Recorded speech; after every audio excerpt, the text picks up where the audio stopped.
Hello, everyone. Welcome to the work. Welcome to Self-Inquiry.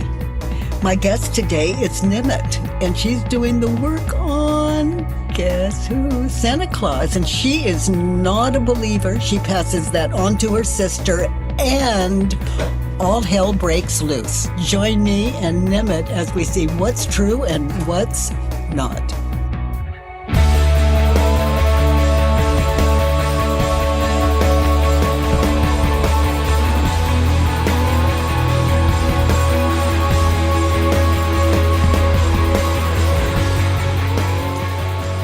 Hello, dears. May the grace of God be always in your heart, because it is. So you can drop the may. The grace of God be always in my heart, because it always is. Now, where's the proof of that? Do I have the proof of that? Yes. If you've ever experienced guilt, that is the absence of being in your heart. Guilt will let you know when you're out of your blessed head, that home the ego is always searching for. Those of you new to the work, what we do here together in this community is we identify the thoughts that cause all the suffering in our world, the anger, the heartache, the regret, the war with ourselves, with others. We identify those thoughts running in our head. And respectfully, for that kind of power that gives you identity, we identify those thoughts. We move them from our head to paper. Respectfully, they're not an enemy. The ego is fighting to exist of I am form, object. Respect it. Respect is the absence of war. So identify. In this community, we identify and then move from head to paper the thoughts that cause all of our suffering in any given situation. Doesn't matter how far in the past it is. We move what we're thinking and believing from our head to paper, and there is hell stopped. The cause of my suffering stopped right there on paper. Then we can meditate in those thoughts. And that primary question is what I'm believing true? Is that thought I just moved from my head to paper, is it true? Is what I'm believing true? And then we answer it honestly. If the answer is yes, that's the right answer. If the answer is no, that's the right answer. There's no trickery here. You meditate in, for example, in that situation, he hurt my feelings. Yeah, but that happened 10 years ago. Yeah, well, it's still rolling around. Is what I'm believing true? So now I'm going to sit back and imagine myself in that same situation and listen. Listen. What did he say? What did he do? The expression. What was I hearing? Is it true? He hurt my feelings. Okay, so yes. Okay, I found the right answer. He hurt my feelings. That's where I'm at. If I remain quieter, sitting in that could change my mind. So I want to be sure as I can, that what I'm believing is true, even though I've maybe believed it for 20 years. I'm double checking myself. This is self-help. And then the next one, noticing in that state of calmness, noticing, witnessing in my mind's eye and feeling how I react in that situation when I believe the thought. What did I say? What did I do?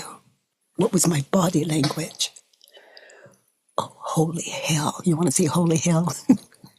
I see me coming at him so hard. I see me crying, and I see me blaming, and I see me suffering, and I see he just doesn't get it, so I amp it up again.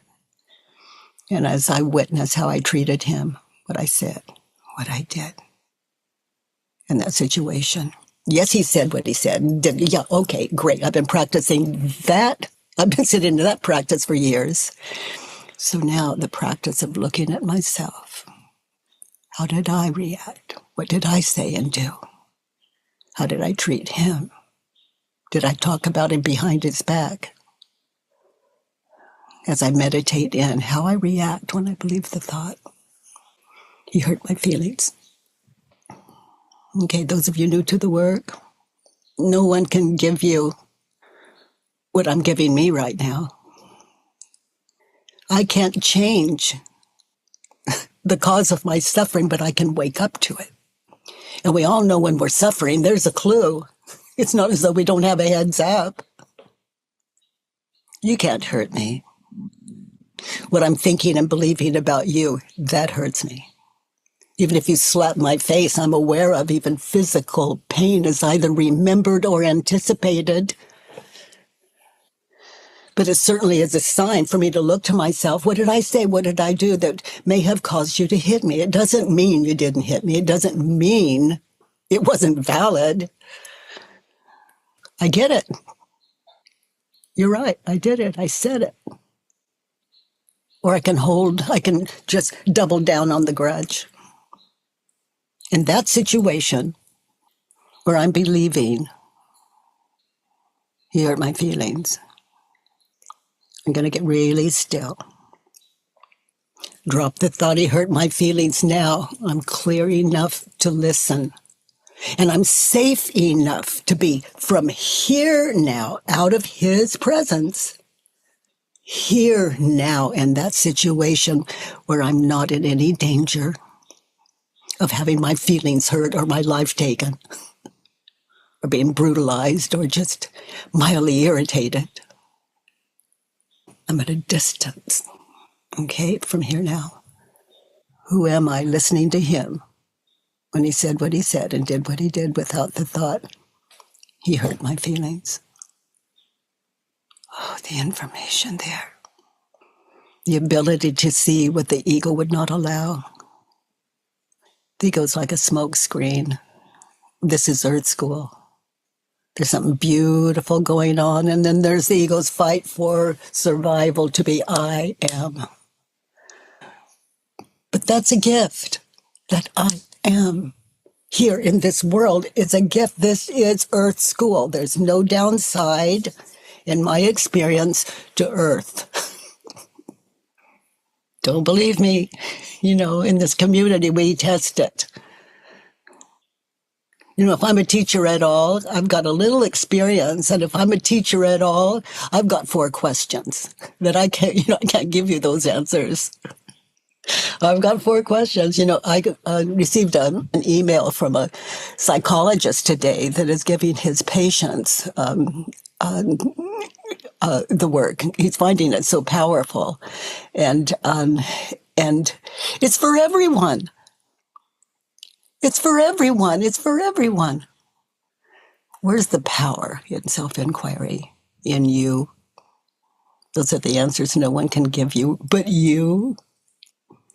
Sacred work. You know what I love best about it? No one has to do it. It's free. Sometimes it has to get pretty tough before we call on the work. I have to work. He won't change his mind. He won't apologize, so I have to do the work. Well, yeah, but only if you want to be free. Oh, my God, when he hurt my feelings, how I reacted when I looked at that, I did everything to hurt his feelings. Yikes. So what hurt me? What he said and did, or what I said and did? What I was thinking and believing, or what he said and did? You know what I love is, it's on me. It's on me. I'm the one suffering. I'm the only one that can set me free. He can change, he can apologize, but I can hold a grudge and say, it's his fault. That's wackadoodle. We can do better. This work, self-inquiry, takes responsibility to a whole new level. It's not your job to set me free. It is mine. It's your job to be my teacher. You hurt me. There's something off with that. That leaves me as a victim or a potential one. Did what you say or did that hurt me, or what I'm thinking and believing about you? That carries on in time for sometimes decades. And the moment's way back there. And I'm still putting the blame on you. There's something off with that. That's old school. It's suffering. I can look at a terrorist and know that if I believed what that person believed, how could I not be the same? Good to know. Good to know. I can take care of one terrorist in this world. I'm sitting in her chair. Donica, you have a question, honey? Yes. Hi, Katie. Thank you so much. Hey, good to see you. Good to see you. I have been doing the work now for over 2 years, and it has helped me tremendously. And I really love it, and I appreciate it a lot. My question is I also want to make sure I'm very ego driven. So I want to make sure I'm not caught up in my ego when I'm doing it. Because oftentimes I live in majority of the time, I live in a huge fear that I'm not loved, that others don't like me. And I know your prayer that spare me from the desire to be loved, appreciated, and approved. But I love that. I want that very much. You crave to be appreciated and loved, and yes, yeah. Very, very much. And but I'm doing better with it because Good, because you expect a lot from us. and I let it drive my whole life. Like everything I do is to gain that. I can only be okay with myself if others like me. And all of my turnarounds are like, I need to like me, or I want me to like me, but I don't. When you don't like yourself, what is going on? What are you thinking and believing about the human race or the people you're with or life or your body? Yeah. So for my body, I definitely think it should be different. It should look better. It should be fitter and healthier. Yes, so that's the ego seeking validation from others that you exist. And that not only do you exist, you're really valuable. Yeah. It's great body and these great clothes. And what do you get from that? We're thinking. And without all of that, what do you get from that? We're thinking. I'll share some experience with you. If you love everything you think, you're going to love your body, no matter what it is, no matter how sick or well. If you are really ugly, you're giving the rest of us a great gift. We get to look better than you do. There's just no end to what we can give in this world, just being ourselves. And if you're wrong, we get to be right. I mean, you're gifting all the time, and this world of non-duality. There's no downside. And good, you don't think you're gorgeous and good. You're gifting us. We get to feel better about ourselves when we look at you. You understand? For better or for worse, here you are, and you're a gift, and there's nothing out of order in your body. There's a little work maybe to do on what you're thinking and believing about that body. Bodies don't think, they don't care, it's the mind that attaches to, I am this object. I love we get old here and wrinkled and gray. It's good. It's a don't miss. And the age you are right now, it's a don't miss. It's oh honey, it's just for me worksheets. Real deal. Not trying to be beautiful or I love that middle road, not too high, not too low, right there in the center. Oh, it's so comfortable there. It's so comfortable there. And also, a lot of my thoughts are that others won't like me, whether it's professionally or in any case.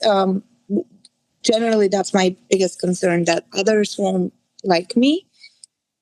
So I try to I work on it, right? And but I'm not sure if I'm getting away with it because it's for a Well, future. you can't get away with it because if my job is to make people like me in my head, to do what I can so people will like me, when they do like me, I never trust it because I have manipulated it.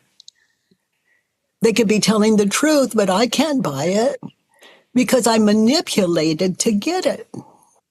So if you're just yourself and someone says, you're amazing, you can authentically take that in without rejecting it or feeling like you're not when we think you are someone really beautiful. And if you had to make a choice, okay? You ready? What would you prefer, a beautiful mind or beautiful body if you had to make a choice? Beautiful mind. Oh, I think you're onto something. I think you're onto something. Something so beautiful. So you just keep doing your work. Just keep loving your work. When you look in the mirror, you'll see someone you love and respect in the absence of non-competitiveness. There you are. Beautiful mind. Balance, and then you get to look at the rest of us who think we're so beautiful, and we're just don't look at my clothes, and you get to be you, and you get to watch us living out of that old place you used to live in. Yeah, I actually have had a couple of glimpses of that. I definitely don't do the things I used to do to get the approval, and I can see it in others, and it reminds me of me back then. Yeah.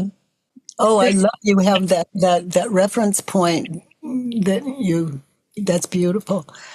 Yeah. My only concern is that because I do the work a lot more often now on future events, and so I can never know what's going to happen.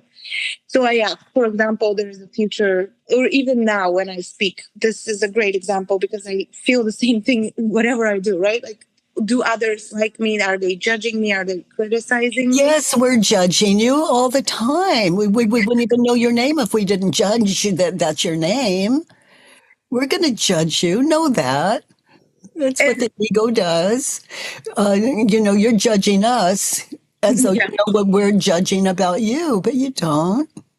You're guessing.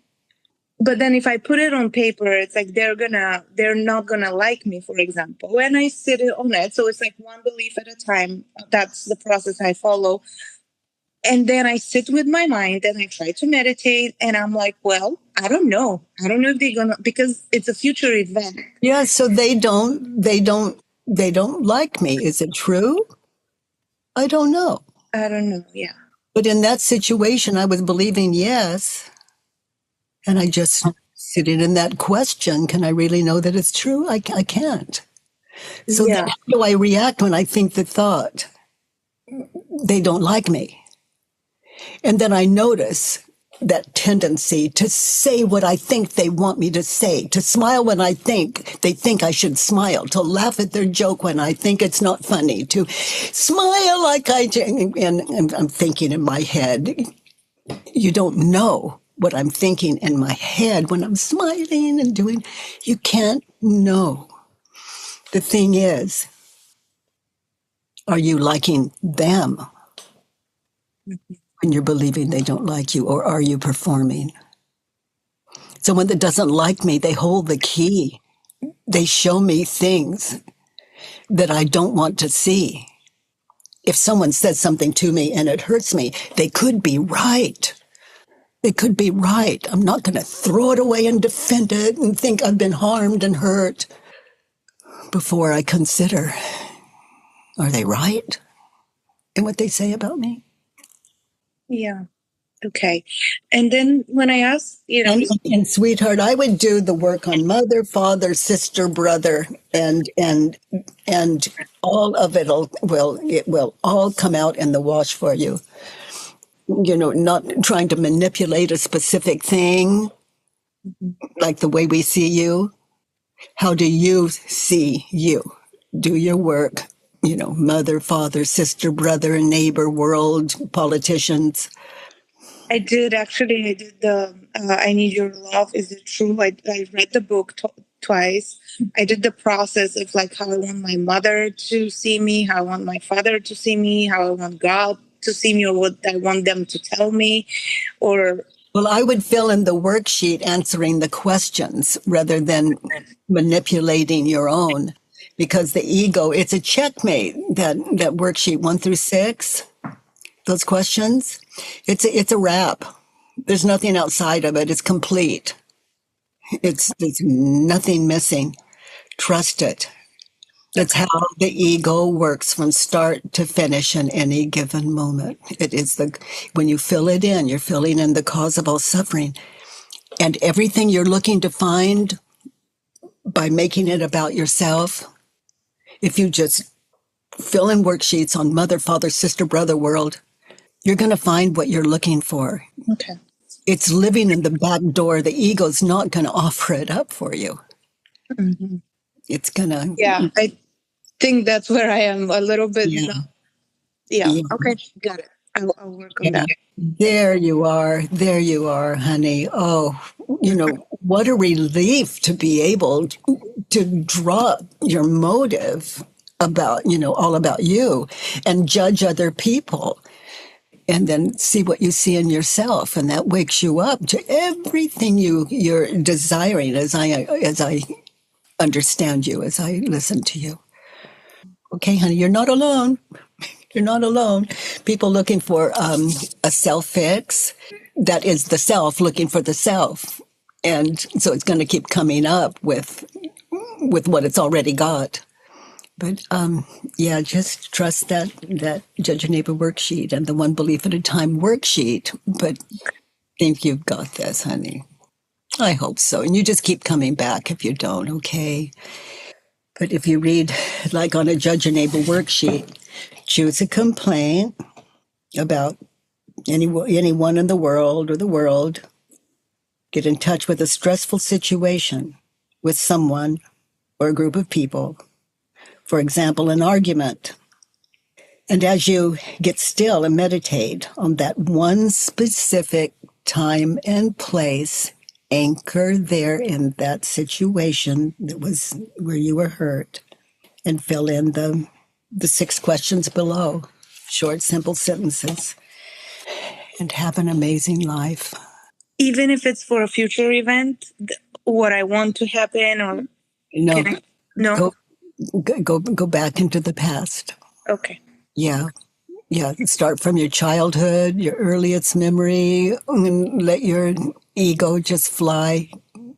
The worksheet on it, someone in school, maybe when you were little, that hurt your feelings. Some teacher that was too harsh with you. Something your mother said or did, or your father or siblings, next door neighbor. Yeah. And then the past is, you can, again, I brought up politicians, but, that's always a current thing. And, there's so much to work on in this world. And I love that you're in touch with. You'd rather have a beautiful mind than a beautiful body. That will set you so free to do this work with integrity, with all your motives dropped and nothing left but curiosity as you sit in these worksheets. Filling in the worksheet is even amazing what we write down there as we go through it. It's like, that's in me? Oh, no, I don't really believe that. Just thank your ego for sharing and continue to fill it in. Honey, I'm just going to pass on to you what my experience is and wish you well. Thank you. Because all is well, and I love you. Catch up with that. So, Nimet, honey, you have a Judge Your Neighbor worksheet? Yes, I do. Yes, thank you. And, and those of you new to the work, the Judge Your Neighbor worksheet, always free on thework.com. You don't have to enroll, sign up. You just hit print. It's yours. And we also have a 99-cent app that's really good. That's the Judge Your Neighbor worksheet. So number one, what is the situation, time and place, and then read it. For me, my number one is I am angry with mother because she is strangling me. Okay. And the situation, and how old are you, and where is it happening? I'm 7 years old, and it's happening on a bed in the basement. And somehow my mother had just found out that I had told my sister that Santa Claus was not real. Oh, no. So my younger sister, age 4. And my mother just went nuts. And she pushed me on the bed and was like in a chokehold and screaming at me. And that memory just keeps coming up. And I'm actually living with her right now. So it just it keeps coming up. Yeah. Yeah, I can see why. Oh my gosh. Oh my gosh. I call it the Santa strangle. Yeah. And it was the first time I had ever experienced something physical from a family ever. So it was like, oh, okay. Like, whoa. Yeah. Like, what is this? And I don't even remember being hurt, but I was definitely confused. Yeah. Yeah. So be there now, in the basement, on the bed. She's got her arms around your neck. Hear her words. They're all about you. You told your sister about that there's no Santa Claus. Okay, so be there now. She's strangling you. Look at her face. You saw it, but you were probably so shocked that you didn't really see that you saw it. So take time out to do that now. Notice she's strangling you. Is it true? I actually have to go with no. What did you see?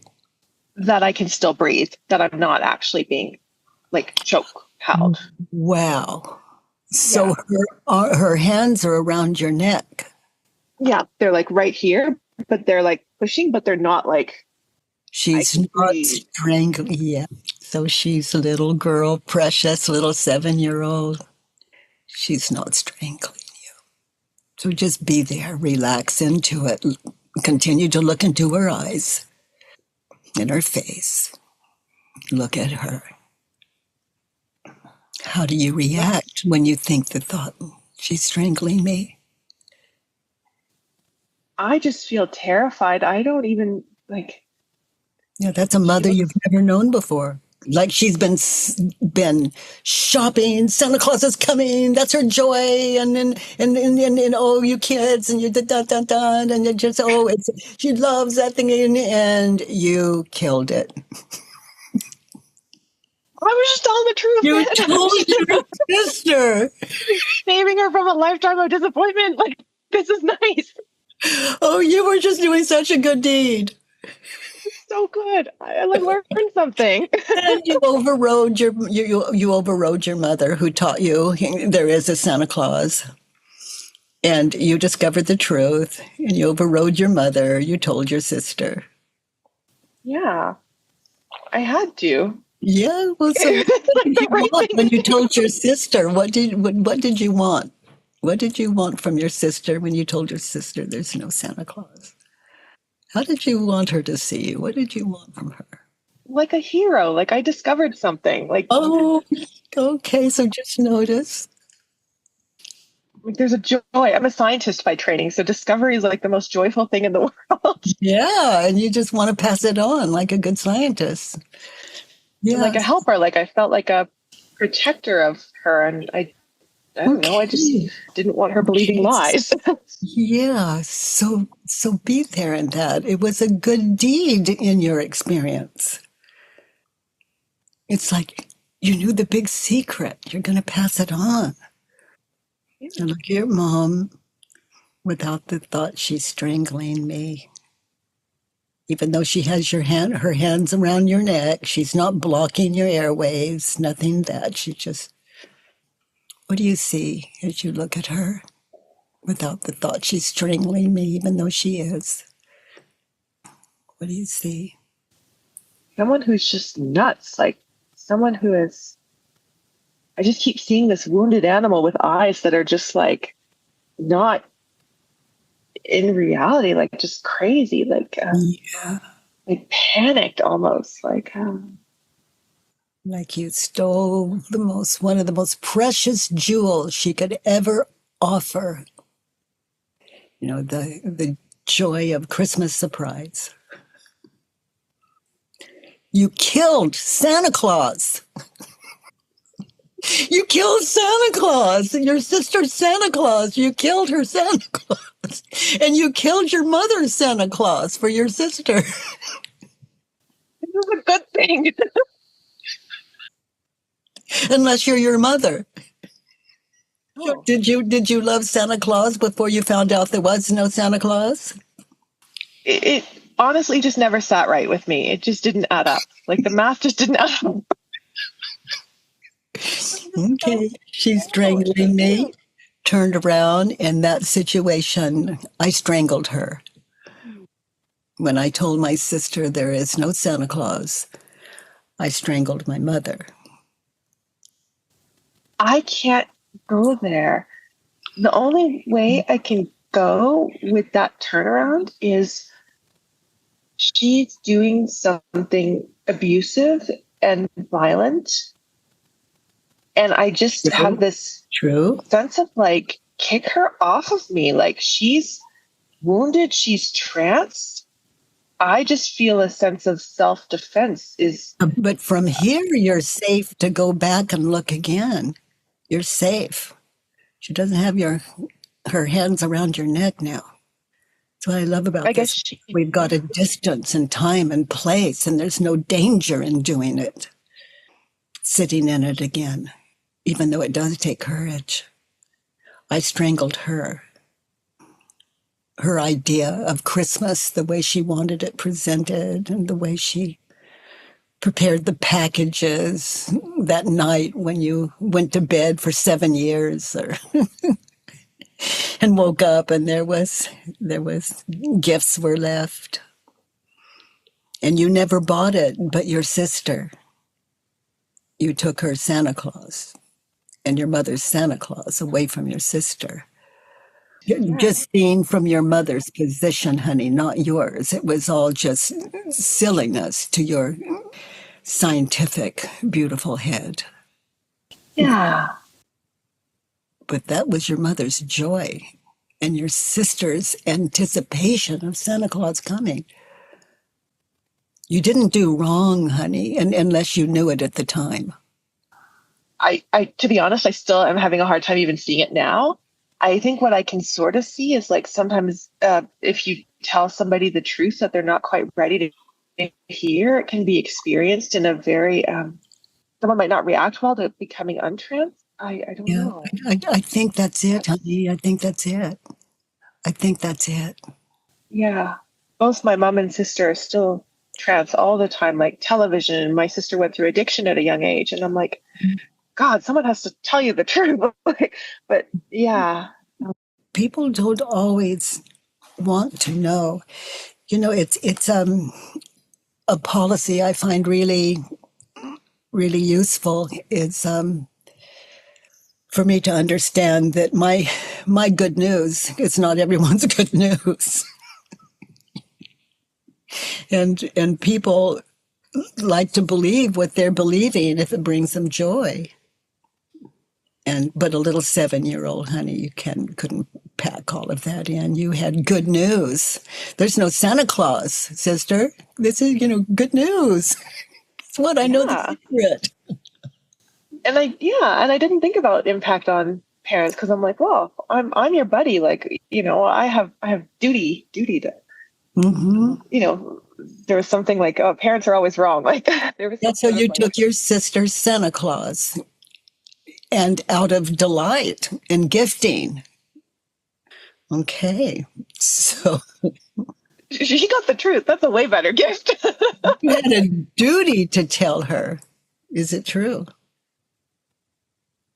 And notice that tendency, how that occurs in your life so often, potentially. Oh, I have to. I mean, and sometimes it's gotten me booted out of my job at Harvard. But sometimes it saves people. Like it saved. I found a contamination, and everyone was like, "Don't tell the boss! Don't tell the boss!" And I was like, "No, I have to tell the boss. This is important. This is like." And I got some very grudging thank you from this guy's like time 100, 2-time honoree. Oh my gosh! Oh my gosh! Have you ever noticed that when where people join for coffee in the coffee room or something, in the snack room, things get quiet when you walk in? No, people love me.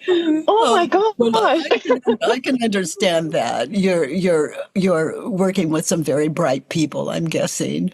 They don't believe in Santa Claus anymore. They're scientists and students and let's look at my mother strangled me, turned around. I strangled my mother. There went Santa Claus. I strangled her whole gig, and my sister had a few more years of it. That doesn't mean you did the wrong thing. This is to understand why your mother would be so upset that she would put her hands around your neck and react the way she did.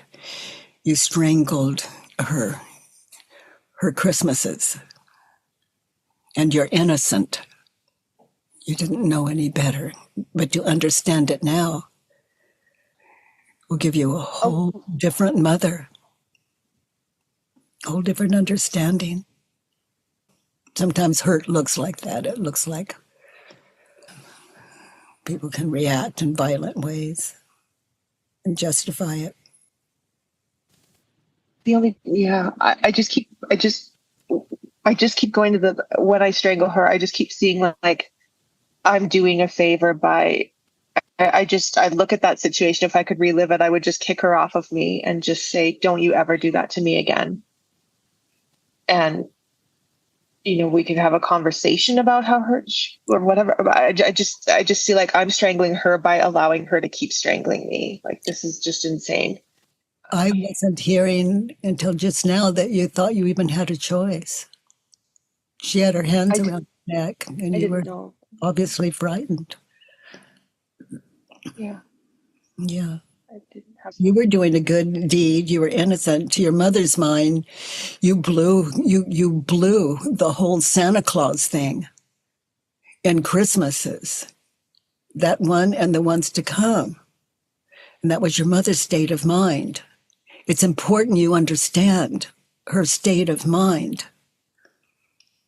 When you look at your own states of mind, you can understand what states of mind are and how violent they can become.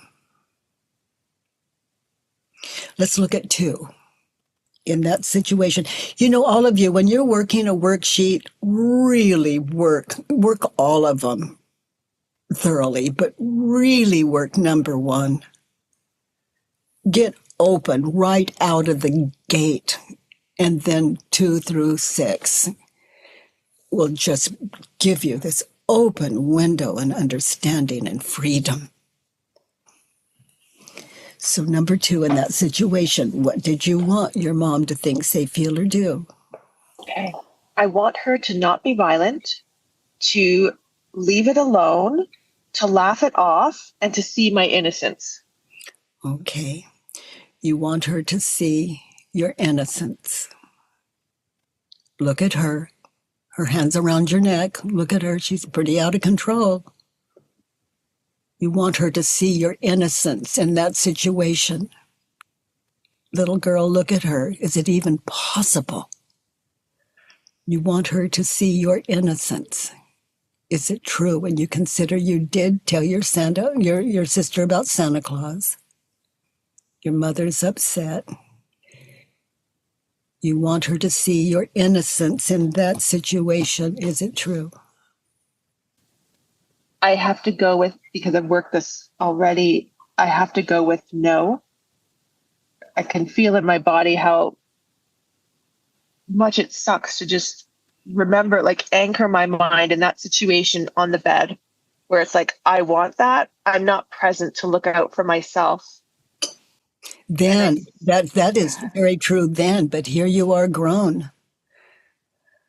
Traumas can be opened up and and resolution can be found that allows you to live a life with that stuff out of you, gone, and free to live out of that beautiful mind of yours. Free. If I'm honest, I do want her to see my innocence. And did you tell your sister that there was not a Santa Claus? So you're not innocent. You did it. You want her to see your innocence.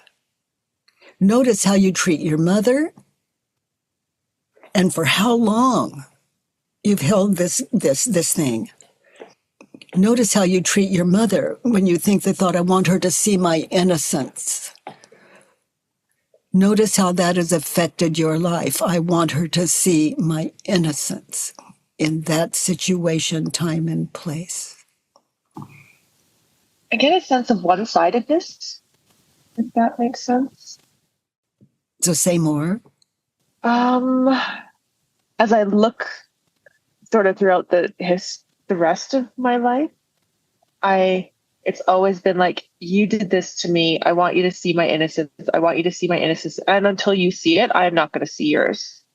Oh, sweetie, just feel that. Oh, boy. Yeah. Because I just, if I go and see hers, my scientific mind is blown. I can't go to that level of trance. I don't want to even enter the trance. Like she's tranced. Great. I don't want any part of my mind going there. So you are unreachable. You've got a wall and you're unreachable no matter what your mother says or does. Oh yeah, I hate her to this day. Yes. Hate could be a word for you just don't trust her. No. It's a grudge, and that's not to undermine any of it, but you're holding that grudge, and it's a handicap for sure. You want her to see your innocence, so you carry a grudge all these years as a defense, and it's not working. It's not helping you. And there's no way she can get through to you. There is no way. Grudge is like a fence. It doesn't matter what she says, what she does, the gift she buys. It doesn't matter. She can't get through to you. And actually, all this came up just as she and my dad were about to buy me a home, and I wasn't able to receive, and it became so stressful, and all these past memories just came flying out of the closet, and it basically would have been a good business deal for both of us. Yeah, so that's how you react when you believe the thought, I want her to see my innocence. She strangled me. And that time comes back, you can feel it, taste it. There's a term for that, it's memories. But they're not real in the moment, but they feel like it. I want her to see my innocence. Okay, so she's got her arms around your neck. She's nailed you. She just said the truth. You told your sister. Who would you be without the thought, I want her to see my innocence? Look at her. This takes a lot of courage. Do you see anger or pain or disappointment? You're safe to look at her from here now. I guess since I can relax a little bit more, since I'm actually not choking, I can look at her and be a little bit more curious. Because you're innocent, you didn't really understand how much meaning your mother had on that Santa Claus thing. But you blew her how she loves her children gig. Yeah, I can certainly judge and be like, hey, lady, find another way. Like, this is ridiculous. You don't have to lie. But I can see. She didn't have another way. Have you ever done anything impulsively? I mean, that was her reaction. And she didn't stop your breathing at all. It was just a handy place to grab you. And push me down, yeah. Yeah. And did she push you down? Or did it just happen when she grabbed you? No, it was like push me Okay, down. hands around the neck and push you down on the bed. Okay. And like stand over me and scream. Yeah. Yeah, now listen to her words. She's screaming. What is she saying? And look at her face as she's saying it. Just see like crazy wounded animal, and I don't even remember the words exactly. So look at her. Look at her with compassion. My whole body's like, why do I have to look at her? She was awful. You don't have to. You don't have to. You don't have to. But the answers you're looking for now are back there. And you can't see them if you can't see them. You're on the bed. She's over you. Hands around your neck. I want me to see her innocence. Honey, she's a little girl. She wanted Santa Claus for you, for your sister. She wants to buy presents, surprise you, just like now she wants to buy you a house that you really need. I sort of see this this sort of switch where I can actually see her like a little girl who's just very upset. So not as an adult, as a parent, but like as a little girl, like you're a 4-year-old. You're on the right track. That's 4-year-old behavior. So I want me to see her innocence. So look at her. And so she is that little disappointed girl. Yeah. So close your eyes. Close your eyes. Look at her. Drop the thought she's strangling me, and just, I want to see her innocence. I can see how a 4-year-old being disillusioned could be kind of jarring, and she might want to control that release for my sister herself.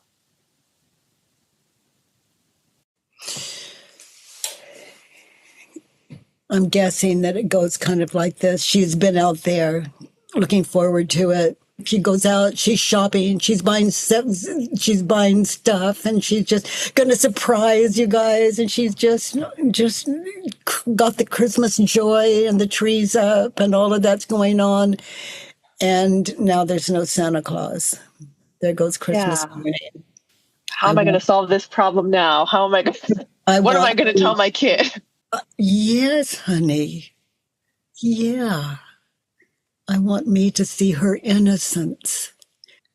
She knows there's no Santa Claus. It's like the spirit of Christmas. The children come down and visions of sugar plums dancing through their heads. And did they get the bicycle they wanted? Yeah. I want me to see her innocence. So what is she guilty of? Yeah, she has her hand around your neck. Yeah, she threw you on the bed. Yeah, that's just one side of it. There was more there. Open your heart to it. I want me to see her innocence. She's in like a 3 or 4-year-old. She's in a grown mother body, but she's emotionally 3 or 4 years old. There went Christmas. And of course, there didn't go Christmas, but there went Christmas as she had set the whole thing up, like she wanted to buy you the house. It's that kind of gifting. And I can see some acceptance shining through that this is just how she is. Like I sort of complain, like, why can't you just solve the problem? Like figure it out. Like we're going to come up with this time anyway. So like just. Because she doesn't have the gift of your scientific mind. You know, you've got to gift, honey, that other people don't have. They can't. Don't expect us to understand it or keep up with you. You just use the gift you were born with. And when it hurts like this, you've got self-inquiry. And you obviously have an open mind. And this work is nothing less than science. It's how to hack hell. Yep. Purely scientific. But it takes meticulous, it takes integrity. But it's something we can all afford as we're sitting in it, in ourselves. It's the self with the self.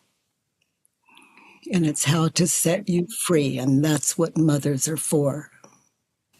And I always knew that the second step would be that I want me to see her innocence, but I haven't even quite gone to that place where I see my own innocence yet, where I've sort of had to grieve. And just all those examples in my life where I've told the truth, because I feel so strongly about saying things now, and I'm so frightened. I'm frightened to the point of not even. Well, honey, you just described your innocence to me. You just spoke very authentically. And that put me in touch with your innocence. You see things out of that beautiful mind of yours. And if they don't add up, you've got a problem with it. So that beautiful mind of yours and self-inquiry, they can collaborate in a way that will enhance that scientific mind of yours. And those endeavors that have nothing to do with self-inquiry, it always does because it's coming from you. Your mom was violent. You've believed that for a long time now. Get still. If you had to give it another word, what would it be as you look at her? My mom was violent, turned around. My mom was... I just keep going with tranced, unaware of her strength. Yeah. You know, those two things, just that add up to innocence. Trans. Didn't know her strength. She was violent, turned around. She wasn't violent. Okay, test it. Did she really hurt you? You believed it then, and we believe it. Pain exaggerates. It gets worse, in other words.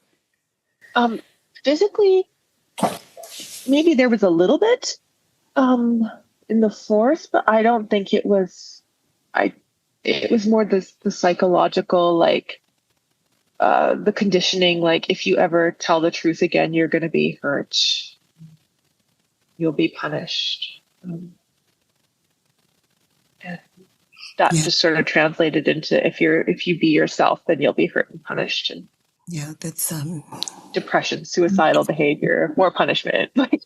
That's a powerful thing to understand about you and the way you experienced that and saw that. I want Mom to not be violent. Your mom was violent. Turned around, my mom was. If I go with nonviolence, well, try it on. Try it on. It's opposite. Actually, yeah, that's a very helpful one when I try it on because pop, she's not actually strangling me. Psychologically violent, but physically, not really. It's yeah, a little bit, but I not violent. I'm not actually being. Find another word. Find another word. My mom was not violent. Find another word. My mom. I mean, the opposite sounds peaceful, but I no. Just find another word for violent that matches reality. I keep wanting to go to abusive. Let's just try disappointed.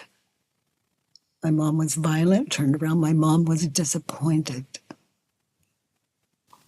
Helpless. Wow. Wow. Wow. Wow. Oh my God, she's so helpless.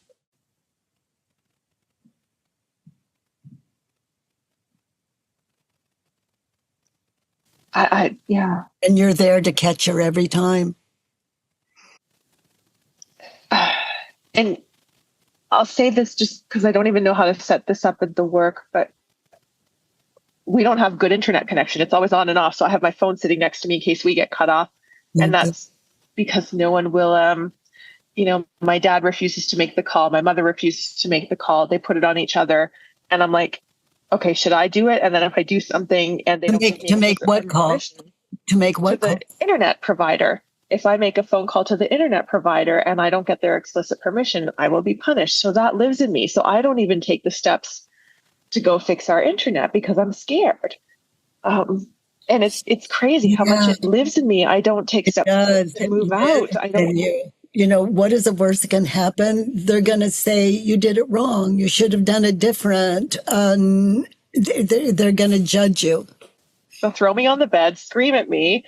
I'll end up depressed and suicidal. I'll run away and end up almost trafficked like I did when I was a teen. And it just blows into this. If this happens, I won't survive. I don't feel safe. That runs through your head. No wonder you cannot make the call. I can't function. I can't even get out of my room to go for a cup of tea without being terrified for my life. And it's just like my physiology just spikes the adrenaline the moment I leave the room. You've got a very vivid life. The way you see it, it's just vivid. And the way you see what's going on in your head really matters to the gift you've got. And the flip side is how you see what we're looking at right now and how it affects your life with your parents and your life. My mom, I want my mom to be, not to be violent.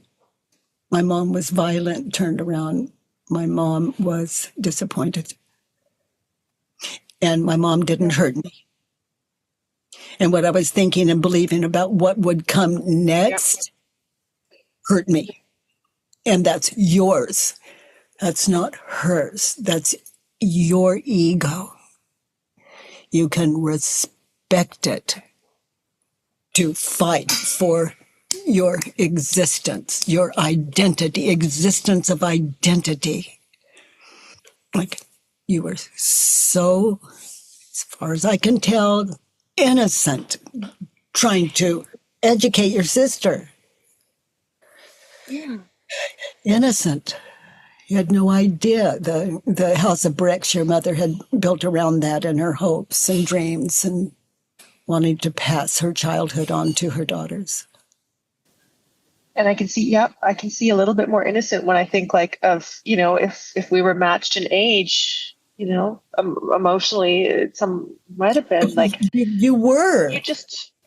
You'd fight it out on the schoolyard, at the playground. You'd hit each other, but the reality was unequal strength. But in her, I can see how to her emotional mind and her ego that there's not that awareness. I can see some innocence in that. My ego doesn't like it, but I can see it. And violent could just be an unexpected move. Whereas what you were believing about her hands around your neck and, etc., throwing you on the bed, what you were thinking and believing, because physically there was no downside. No. Maybe just her nails a little bit, but really not a knife wound, no. And I suppose she could have actually choked the life out of me, and she didn't. She didn't even hurt you. She shocked you. Yeah. Okay. And for someone like you, you don't, things out of control, you break down and try to understand, and you have that kind of beautiful mind. But to her, it wasn't thought out. It was automatic, and she didn't hurt you, as disappointed as she was. And she's been taking the rap for that all these years, to the point that it's difficult for you to make a phone call. Okay. Oh, honey, you are so brave. Yeah. You want her to laugh it off. Look at where she's at. Is it even possible? You want her to laugh it off. Oh, okay, that's my trance. There's my trance. You are on There's to a trance. something beautiful. That's not the reality. And it's not even a possibility. Yeah. When you look This at makes your me very sad. Yeah. Yeah. You've been punishing her all these years for something that was beyond her control. Oh, she was abusive to a child. I was abusive to a child that didn't know any better. Okay. I can see. Yeah. And I was abusive to my mother, keeping her away at a distance emotionally from you. I mean, it just took me on a path of like where I became, as I was living with them, I became abusive. I had to stop being in relationships with people. I behaved the same way towards them, and I had to stop. Sweet. I remember thinking abuse is normal. Being mean to people with disabilities was normal. That's how my mother behaves. And just one time, one event. oh, many of it, not the same, but like, yeah, just her comments and always trying to seek her approval. Like, she doesn't approve of people who are disabled. I don't. She's mad at the cat. Well, I'm gonna go throw the cat in the litter box now. And like, just the word disapproval. The word disapproval. If you substitute that word for fear, you've got about the same thing. I was married to a man that thought people that were handicapped, he thought it was funny and he'd laugh. And I was horrified. But I understood that's fear. He was fearful. He couldn't even look at it. Whereas I'm helping them across the street or something, he's what looks like being really cruel. I just saw fear. That doesn't excuse his behavior. Nonetheless, I saw fear. Yep. Okay. Yeah. Okay. This is a tough one. I want her to laugh it off. We've done number 1 and 2 now. Be there now. She's actually not hurting you. I want me to laugh what I'm thinking and believing about her off.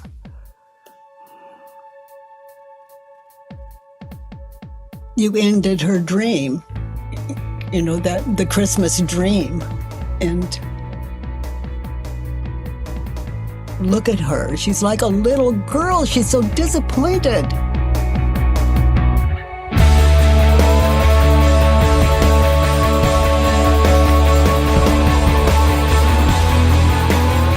By the way, everyone, if you enjoyed this podcast, please give us a 5-star rating and review on iTunes. It really matters, and thank you for that. I love that you join me every Monday, Tuesday, and Wednesday from 9 to 10 a.m. Pacific Time at homewithbk.com. Let's do the work.